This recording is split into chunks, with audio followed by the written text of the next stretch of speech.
ಈ ಪಡೆಗಳಿಂದ ಗೌರವ ವಂದನೆಯನ್ನ ಸ್ವೀಕರಿಸಿ ಇದೀಗ ಮಾನ್ಯರು ಮುಂದೆ ಸಾಗ್ತಾ ಇದ್ದಾರೆ. ಇವತ್ತಿನ ಮುಖ್ಯ ಅತಿಥಿಗಳಾಗಿರ್ತಕ್ಕಂಥ ಸನ್ಮಾನ್ಯ ಶ್ರೀ ಪ್ರಿಯಾಂಕ. ತದನಂತರ ಮಾನ್ಯರ ಮುಂದಿನ ಪರಿವೀಕ್ಷಣೆಯು ಹೋಂಗಾರ್ಡ್ ಪಡೆ ಹಾಗೂ 32 ಎನ್ಸಿಸಿ ಬೆಟಾಲಿಯನ್ ತಂಡದ ಬಾಲಕಿಯರಿಂದ ಗೌರವ ವಂದನೆಯನ್ನು ಸ್ವೀಕರಿಸಿ ನಮ್ಮ ನಾಡಿನ ರಾಜ್ಯದ ದೇಶದ ಅನೇಕ ಮಹನೀಯರು ಹೋರಾಟವನ್ನು ಮಾಡಿ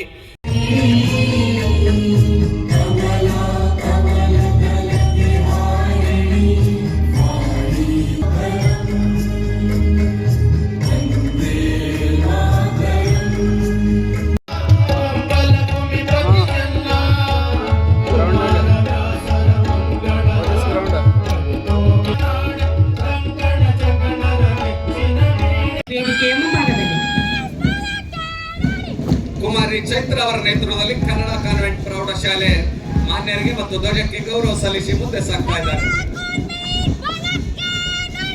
ಕುಮಾರಿ ಜೇಸಿಕಾ ಅವರ ನಾಯಕ ಕುಮಾರ್ ಸಂಜಯ್ ಅವರ ನೇತೃತ್ವದಲ್ಲಿ ಸೇನಾ ಆಯ್ಕೆ ಪೂರ್ವ ತರಬೇತಿ ಮಾನ್ಯರಿಗೆ ಮತ್ತು ಧ್ವಜಕ್ಕೆ ಗೌರವ ಸಲ್ಲಿಸಿ ಮುಂದೆ ಸಾಗ್ತಾ ಇದ್ದಾರೆ.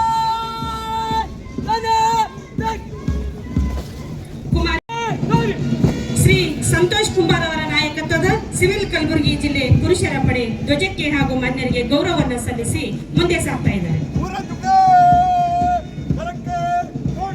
PSI ಅಂಕಿತ್ ಅವರ ಮಾನ್ಯರಿಗೆ ಮತ್ತು ಧ್ವಜಕ್ಕೆ ಗೌರವ ಸಲ್ಲಿಸಿ ಮುಂದೆ ಸಾಗ್ತಾ ಇದ್ದಾರೆ. ಪೊಲೀಸ್ ತರಬೇತಿ ಮಹಾವಿದ್ಯಾಲಯ ನಾಗೇನಹಳ್ಳಿ ಇದೀಗ ವೇದಿಕೆ ಮುಂಭಾಗ. PSI ಗುರುಜ್ಯೋತಿ ಅವರ ನೇತೃತ್ವದಲ್ಲಿ ಸಿವಿಲ್ ಕಲಬುರಗಿ ಜಿಲ್ಲೆ ಮತ್ತು ನಗರ ಮಾನ್ಯರಿಗೆ ಮತ್ತು ಧ್ವಜಕ್ಕೆ ಗೌರವ ಸಲ್ಲಿಸಿ ಮುಂದೆ ಸಾಗ್ತಾ ಇದ್ದಾರೆ.